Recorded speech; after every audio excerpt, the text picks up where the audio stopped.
Good morning India. आज की कहानी है डिलीवरी बॉय से हुआ प्यार। दोस्तों, आज की कहानी दिमाग हिला देने वाली है। उषा नाम की एक लड़की कैसे डिलीवरी बॉय से कर लेती है प्यार और कैसे अपनी इज्जत को करती है शर्मसार। उषा को शहर आए अभी एक ही महीना हुआ था, उसको शहर की हवा लग गई। उसको अपनी जवानी और हुस्न दिखाने का मौका चाहिए था, जिससे लोग उसकी तारीफ करें और उसकी जवानी की ओर आकर्षित हों और उससे दोस्ती करें। उषा को खाने पीने और घूमने का बहुत ही शौक था। यह शौक उसके लिए बहुत बड़ा सरदर्द बन गया, क्योंकि वह एक मध्यम परिवार से थी और उसके पिताजी गांव में किसानी करके अपना घर चला रहे थे और बहुत ही मुश्किलों से पैसे जोड़ के वह उषा को पढ़ा रहे थे। लेकिन उषा की सेहत पे इस बात का कोई भी फर्क नहीं पड़ रहा था। एक बार की बात है, हॉस्टल में एक छोटी सी पार्टी होती है जिसमें उषा को भी बुलाया जाता है। उषा अपनी सहेलियों के साथ पार्टी का खूब एंजॉय लेती है। पार्टी खत्म होने के बाद सभी लोग अपने रूम में चले जाते हैं। एक दिन की बात है, उषा को पिज्जा खाना था, लेकिन हॉस्टल में पिज्जा नहीं मिलता था। लेकिन हॉस्टल वालों ने लड़कियों के लिए पिज्जा ऑर्डर करने की सुविधा रखी थी, इसलिए उषा ने ऑनलाइन पिज्जा बुक करवा के मंगा लिया। लेकिन जो लड़का पिज्जा डिलीवरी करने आया था, उषा उसको देखते ही उसकी दीवानी हो गई और उससे बोलने लगी, क्या तुम मुझसे दोस्ती करोगे? पिज्जा बॉय ने साफ मना कर दिया और बोला, आपके पास मेरा नंबर नहीं है तो आप कहां से करोगे? उषा मुस्कुराते हुए बोली, मैंने जिस मोबाइल से पिज्जा बुक किया था वह मेरा ही नंबर है और आपका नंबर मेरे पास आ चुका है। इतने में लड़का भी मुस्कुरा गया और बोला, आप तो बहुत ही ज्यादा चालाक हो।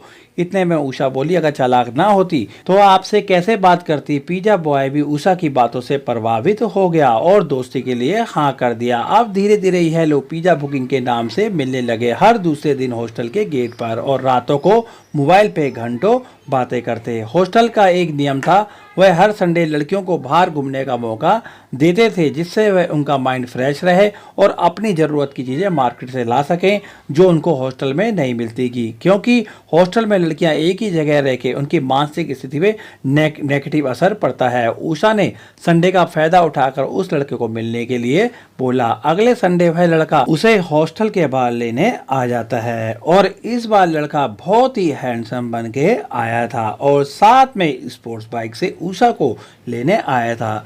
जैसे ही उषा हॉस्टल से बाहर निकलती है, उसे लड़के के और लड़की की बाइक को देख के हैरान हो जाती है और लड़के को बोलती है, यह स्पोर्ट्स बाइक तुम्हारी है? लड़का बोला, हाँ। उषा फट से उसकी बाइक में बैठ जाती है और उसको चलने के लिए बोलती है। अब लड़का उषा को मार्केट में शॉपिंग कराता है, अच्छे अच्छे रेस्टोरेंट में खाना खिलाता है।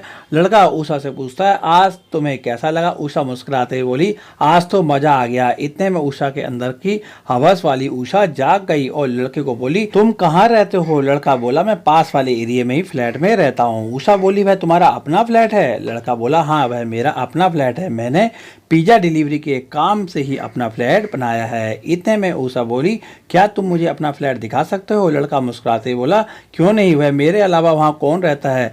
वहाँ कोई नहीं आता। यही सुनते उषा के अंदर का रोमांस और तेज हो गया।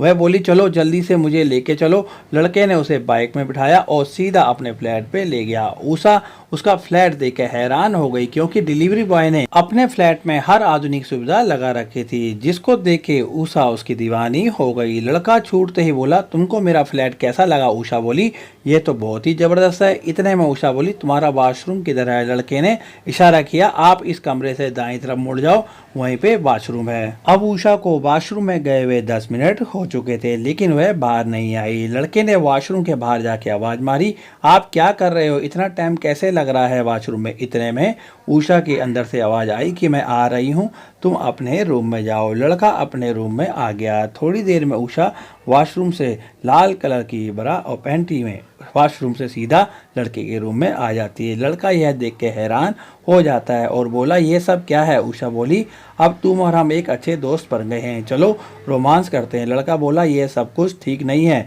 तुम और हम एक अच्छे दोस्त और एक दोस्त की तरह रहे। लेकिन उषा के सर पे हवस का भूत चढ़ा हुआ था। उसने लड़के को बेड पे लिटा दिया और उसको किस करने लगी। इतने में लड़का भी उत्तेजित हो गया। उसने अपने सारे कपड़े खोल दिए। उसने धीरे धीरे उषा की बरा खोली और उसके बाद उसकी पैंटी भी उतार दी। इतने में लड़के का औजार भी खड़ा हो गया, जिसको देख के उषा पूरे तरीके से पागल हो गई और छूटते ही उसको अपने मुंह में रख लिया और बोली, आज शायद मैं उसको पूरा खा जाऊंगी। इतने में लड़का बोला, आराम से करना, मुझे पेन ना हो, क्योंकि यह उषा का पहला तजुर्बा था। लेकिन हॉस्टल में वह गंदी गंदी फिल्में देख के तजुर्बा ले चुकी थी और आज उसी के हिसाब से वह काम कर रही थी। अब लड़के ने अपना औजार उषा की चिड़िया के पास ले आया, लेकिन चिड़िया के दोनों पंख आपस में जुड़े हुए थे। लड़का बोला, क्या मैं अपना औजार तुम्हारी चिड़िया को दिखा दूं? उषा बोली, क्यों नहीं, जल्दी से डालिए। लेकिन लड़के ने जैसे ही अपना औजार उषा की चिड़िया के पर हटाकर झटके से डाला, वह जोर से चीख पड़ी। लड़के ने झटके और शुरू कर दिए। इससे उषा के अंदर की हवस और जा गई। उषा